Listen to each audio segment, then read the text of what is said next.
1945年8月15日，日本天皇向全日本广播接受波茨坦公告，宣布无条件投降，旷日持久的战争结束了。但投降后，留在苏联的日本战俘的噩梦才刚刚开始。如果喜欢本期视频的话，求观众老爷们点一个小小的赞，这就开始我们本期视频。在日本投降后的很多日本士兵成为俘虏，但由于日本作战区域实在太广，不同战区的日本俘虏都有不同。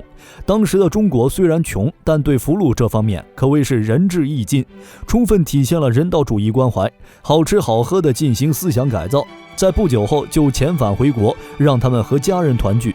但那些在苏联俘虏的日本士兵可就没有这么好的待遇了，等待他们的是寒冷刺骨的地狱和无休止的劳作。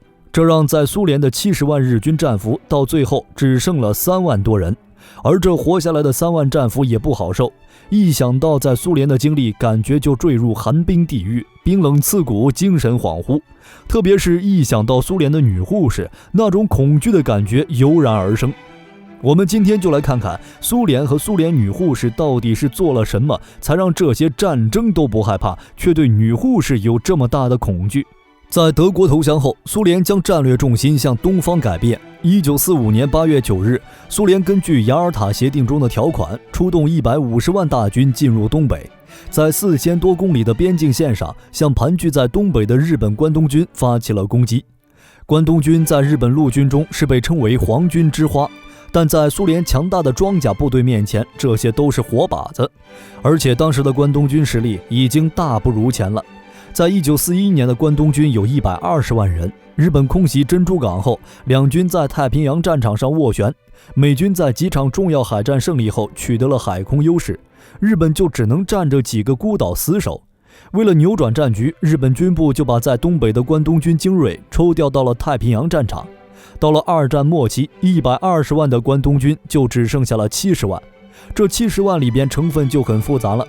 除了兵力上的减少，还有武器装备的缺失，再加上日本的连连溃败，士气也是日益低落。在士气高昂的苏联红军面前，当时的关东军一触即溃。最后苏联俘虏了将近70万的关东军，这庞大的数量的战俘又让苏联犯难了。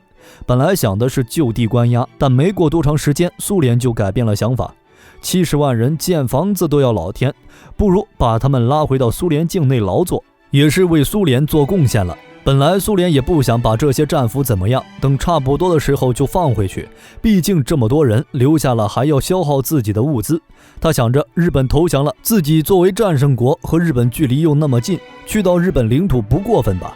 但是美国拒绝了苏联，自己占领了日本，这让苏联改变了想法。怎么说，好歹我也是，你不仁就休怪我不义了。苏联这样做也是为了遏制日本和美国，万一放回去，过个几十年再出来搞事儿，那就得不偿失了。同时在卫国战争中，苏联丧失了大量青壮年劳动力，这些战俘正好可以为苏联做贡献。在1945年末，苏联将丧失劳动力的战俘送给了中国，还真是一点都不想多要啊。将其他的日本战俘编成战俘营，将他们运到寒冷的西伯利亚。日本曾经对别国劳工战俘曾经用过的办法，苏联悉数都对日本战俘用上了，算是因果报应了。西伯利亚天寒地冻，如果逃出战俘营，只能是死路一条。如果好好听安排的话，或许还有一线生机。在日本战俘刚到的时候，苏联准备的给战俘的房屋根本无法容纳那么庞大的战俘数量，所以战俘们就只能自己动手。但在天寒地冻的西伯利亚建房子谈何容易，所以很快第一批死亡战俘就出现了。住的话只是第一方面，苏联在经历过二战后，本来自己的物资就短缺，自己国民吃饭有时都成问题，所以战俘的食物和衣物又出现了问题。当然为了防止战俘逃跑，也不会给他们穿太多。后来苏联在战俘待遇方面提高了一些，不过是杯水车薪，还是挡不住大量战俘的死亡。战俘们也反抗过，希望获得更好的待遇，同时降低劳动强度。不过在苏联的枪口下，不过是厕所里打灯，找屎。只能说这些天道好轮回，苍天饶过谁？谁让他们落在了苏联手上？落在美国手里可能会有回到日本本土，在中国的只要没有什么太大的问题也能回去，就算有太大的问题，凯申也会把你保下来的。缺衣少食，高强度的劳动不过是身体上的折磨，思想上的思乡之情才是最难受的。想到年老的父母、心爱的妻子、孩子，那种感觉更为难受，特别是在这种冰天雪地、生不如死的地方。但是想要回到故乡并不是一件容易的事。前面我们说过，苏联被美国拒绝，为了不把这批接受过严格军事训练的战俘放回去，才把他们拉到苏联境内进行劳作。更何况现在这些战俘在自己的岗位上干得好好的，自己还不用去关心他们的死活，何乐不为？对于战后急需恢复元气的苏联来说，这些战俘很重要，但他们的死活不重要。毕竟人那么多，如果放他们回去了，上哪儿去找这么多免费的劳动力？后来日本在美国的帮助下和苏联谈判，希望可以遣返一些患有重病不能参加高强度的战俘回国。苏联同意了他们的要求，但是你有没有患重病，那就是苏联要把握的了。这些战俘的命运依然把握在苏联的手中，但这个消息依然给在苏联的日本战俘带去了曙光。毕竟西伯利亚这破地方，吃不饱穿不暖住不好，每天还要参加高强度劳作。如今有消息能回国了，不高兴一点都对不起自己，特别是一些真的有病的。但苏联怎么会轻易地把他们放回去？为了判定哪些是患有重病无法参加劳动的，苏联定期对日本战俘进行体检。检查的方法也很简单，就是看战俘的身体。